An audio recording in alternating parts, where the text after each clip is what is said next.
On parle beaucoup d'écologie dans le mobilier en ce moment. C'est presque devenu un réflexe, dans chaque description de produit, dans chaque post Instagram. Mais si on y réfléchit 2 secondes, on parle rarement de chiffres précis. On dit ça pollue moins, comme une évidence. On dit c'est mieux pour la planète, sans vraiment s'arrêter sur le pourquoi. Mais combien exactement? Combien de kilos de CO2 en moins? Combien de kilomètres évités? Combien de déchets qui ne finissent jamais en décharge? Aujourd'hui, dans cet épisode, je ne vais pas te parler d'intention. Je ne vais pas te dire que c'est bien ou que ça fait du sens. On va sortir les chiffres, les vrais, ceux qui viennent des analyses de cycle de vie, des organismes officiels, des filières spécialisées. On va parler de kilos de CO2, de kilomètres parcourus, de tonnes de déchets évités. On va regarder ce qui se passe vraiment derrière la fabrication d'un meuble, du premier arbre coupé jusqu'à ton salon. Parce que pour convaincre quelqu'un de choisir l'upcycling plutôt que le neuf, il ne suffit plus de dire que c'est bien. Il faut pouvoir le prouver, avec des chiffres qu'on peut citer, qu'on peut vérifier et dont on n'a pas honte si quelqu'un nous demande la source. Bienvenue dans Seconde Vie. Avant de comparer 2 meubles entre eux, il faut d'abord comprendre où se cache l'impact écologique. Parce qu'on a tendance à penser que c'est diffus, partout un peu, sans vraiment savoir où ça se concentre. Or, un meuble, c'est un cycle de vie entier avec plusieurs étapes bien distinctes. Il y a d'abord l'extraction de matières premières, le bois qu'on coupe, le métal qu'on extrait, le pétrole qu'on raffine pour les mousses et les plastiques. Il y a ensuite la fabrication. Toutes les machines, l'énergie, les produits chimiques nécessaires pour transformer cette matière première en meuble fini. Il y a enfin le transport, qui achève le parcours jusque chez toi. Et selon les analyses de cycle de vie utilisées par l'ADEME, ces 3 étapes ne se valent absolument pas en termes d'impact. La fabrication concentre et de très loin l'essentiel du problème. Sur l'ensemble du cycle de vie d'un meuble neuf, la phase de fabrication représente la très grande majorité de son empreinte carbone totale. On parle de quelque chose comme 7 à 8 fois plus que le reste cumulé selon les études. Ce n'est donc pas le transport qui pose le plus de problèmes. Ce n'est pas non plus la fin de vie du meuble quand on le jette. C'est avant tout sa fabrication. Et dans cette phase de fabrication, tous les matériaux ne se valent vraiment pas entre eux. Le bois massif et les panneaux de bois ont une empreinte carbone très faible à leur production, surtout comparé à d'autres matériaux que l'on retrouve très souvent dans le mobilier du quotidien. Le métal, par exemple, émet nettement plus pour produire la même quantité de matière. Et la mousse de polyuréthane, qu'on retrouve dans la plupart des canapés et fauteuils neufs, émet encore davantage. Donc choisir un matériau quand on fabrique un meuble, ce n'est jamais un détail technique sans conséquence. C'est déjà une partie de la réponse écologique. Un meuble fabriqué en France parcourt en moyenne plusieurs centaines de kilomètres en camion avant d'arriver chez vous, entre l'usine, les entrepôts et le point de vente. Un meuble importé, lui, parcourt beaucoup plus de distance, souvent plusieurs milliers de kilomètres au total, en cumulant le trajet par camion et la traversée en bateau depuis l'autre bout du monde. Et en France aujourd'hui, plus de la moitié des meubles achetés sont importés. Ce qui veut dire que ce trajet-là, ce n'est pas une exception, c'est devenu la norme. Et ça pèse vraiment lourd dans le bilan global de toute la filière. Chez Vicair, on ne part jamais de zéro, et c'est exactement à cet endroit-là du cycle de vie que ça change tout. Il n'y a pas d'extraction de matières premières, puisque le bois, le métal, le tissu existent déjà dans le meuble de départ. Il n'y a pas de nouvelle production industrielle, puisqu'on ne refait pas une structure entière depuis une usine.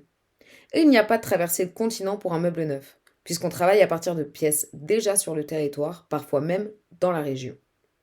On part d'un meuble qui existe déjà, avec toute l'énergie qui a déjà été dépensée pour le fabriquer la première fois.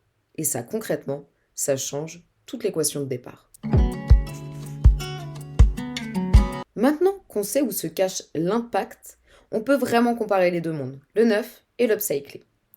Plusieurs études indépendantes menées sur du mobilier de bureau et du mobilier domestique arrivent toutes à des ordres de grandeur très proches les unes des autres, ce qui rend le constat d'autant plus solide. Un meuble reconditionné ou upcyclé émet généralement entre 60 et 80% de CO2 de moins qu'un meuble neuf équivalent, selon le type de meuble et le matériau concerné. Et ça, ce n'est pas une petite nuance qu'on pourrait négliger. C'est un écart de plusieurs ordres de grandeur sur certains postes du cycle de vie. La raison est en fait assez simple à comprendre. Une fois qu'on a vu d'où vient l'impact, un meuble upcyclé évite presque entièrement la partie la plus polluante du cycle de vie. Et il n'y a pas de nouvelle extraction de matière, il n'y a pas de nouvelle chaîne de production industrielle qui tourne, avec toute l'énergie que ça implique.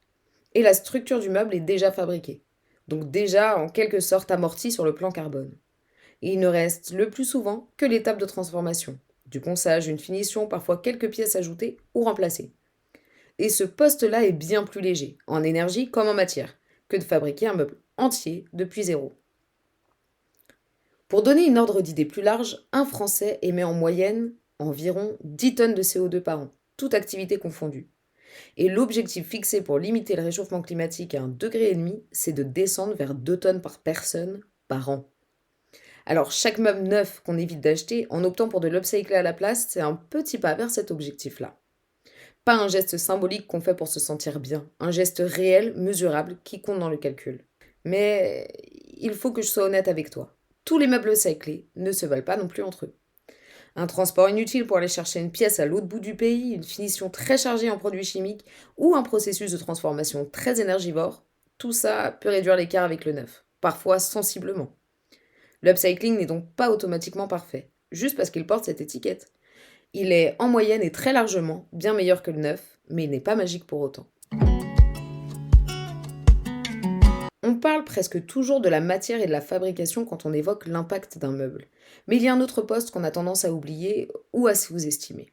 Le trajet que ce meuble parcourt avant d'arriver chez toi. Un meuble produit en France parcourt en moyenne plusieurs centaines de kilomètres en camion jusqu'au point de vente, en comptant les différentes étapes logistiques entre l'usine et le magasin. Un meuble importé, lui, cumule souvent plus d'1 millier de kilomètres en camion une fois arrivé sur le continent, et plusieurs milliers de kilomètres supplémentaires en bateau pour la traversée. Un meuble upcyclé, en revanche, vient généralement d'un atelier local ou d'une collecte de proximité, parfois à quelques kilomètres seulement de là où il sera vendu. Le trajet dans ce cas-là se compte en dizaines de kilomètres, pas en milliers. Et cette différence de distance a des conséquences très concrètes. Moins de distance, c'est moins de carburant brûlé sur la route ou en mer. C'est aussi moins d'emballage nécessaire pour protéger le meuble sur un long trajet international. Et c'est moins de risque de casse pendant le transport, donc moins de pièces gaspillées ou jetées à l'arrivée. Le local, dans ce contexte, ce n'est pas juste une valeur qu'on affiche pour se donner bonne conscience. C'est un chiffre qu'on peut mesurer et qui pèse vraiment dans le bilan final. Parlons maintenant de ce qui ne se voit pas forcément dans une facture carbone, mais qui compte tout autant. Le déchet que génère ou n'engendre pas un meuble. Chaque année en France, des dizaines de milliers de tonnes de meubles sont collectés par les filières de gestion de fin de vie, dédiées au mobilier. Celle qui s'occupe de tout ce qu'on jette une fois qu'on s'en sépare. Une partie de ce volume est recyclée, transformée en matière première pour fabriquer de nouveaux panneaux de bois. Mais une autre partie, malheureusement, finit incinérée ou enfouie sans être valorisée. Et un meuble qu'on choisit d'upcycler, plutôt que de jeter, ne rentre jamais dans cette statistique-là. Il sort tout simplement du circuit du déchet. Il y a une nuance importante à faire ici, entre deux mots qu'on confond souvent. Le recyclage casse la manière d'origine pour en faire autre chose, complètement différent. Le réemploi ou upcycling garde au contraire la structure intacte et lui donne simplement une nouvelle vie sous une nouvelle forme. Et garder la structure intacte, ça veut dire éviter toute la phase la plus coûteuse en énergie de tout le processus, celle de la refabrication complète depuis la matière brute. Et il y a un dispositif officiel en France qui encourage déjà cette logistique-là très concrètement. Le bonus réparation sur le mobilier, qui prend en charge une partie du coût de remise en état d'un meuble, plutôt que de pousser à son remplacement pur et simple. Pour une chaise, un canapé ou un lit, réparer coûte désormais moins cher qu'avant, grâce à ce bonus. Et c'est exactement le genre d'incitation qui pousse les gens à garder leurs meubles plus longtemps, plutôt que d'en racheter des neufs. On parle souvent du coût qu'implique le fait d'agir, de changer ses habitudes, de choisir l'upcycling. Mais on parle beaucoup plus rarement du coût de l'inaction, c'est-à-dire de ce que ça coûte, collectivement, de continuer comme avant. Le secteur du mobilier représente une part mesurable des émissions nationales des gaz à effet de serre. Une part qui peut sembler petite si on la regarde isolément, mais qui s'additionne à toutes les autres parts liées à notre consommation, et qui finit par peser très lourd au global.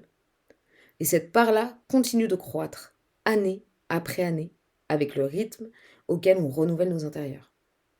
Un meuble upcyclé, pris isolément, c'est un petit geste.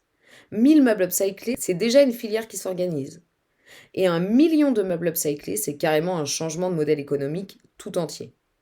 Et chaque atelier, chaque artisan, chaque petite structure qui choisit de transformer plutôt que de produire du neuf, participe concrètement à ce basculement d'échelle, même sans s'en rendre compte.